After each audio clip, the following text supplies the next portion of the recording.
বিরুদ্ধে জোড়া গোল করে আইএসএলের সোনার বুটের দৌড়ে 1 নম্বরে দিমিত্রিয়স ডায়ামান্টাকোস।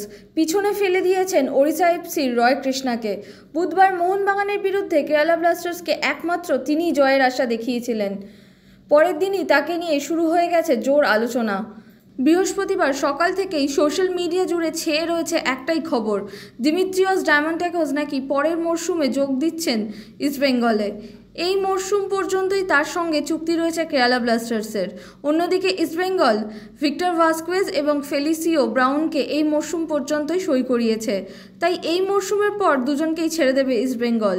সেই জায়গায় নতুন খেলোয়াড় প্রয়োজন, পাশাপাশি এএফসি নিয়ে পরিকল্পনা চলছে ইস্টবেঙ্গলের।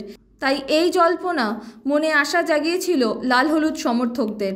কিন্তু সব জল্পনায় জল ঢেলে দেন দিমিত্রিয়স ডায়ামান্টাকোস নিজেই। ইস্টবেঙ্গল তার সঙ্গে কথা বলছে পরের বছর এই খবরটাকে ভুয়ো বলে জানিয়েছেন তিনি। সেক্ষেত্রে যদি তাকে কেরালায় থাকতে হয় তাহলে আবার তার চুক্তি বাড়াতে হবে। তাছাড়া এই মরশুমে দিমিত্রিয়সের পারফরমেন্স দেখে যে কোনো আইএসএল দলই তাকে নিতে চাইবে। সুতরাং সামার উইন্ডোতে তার দিকে নজর থাকবে সকলেরই।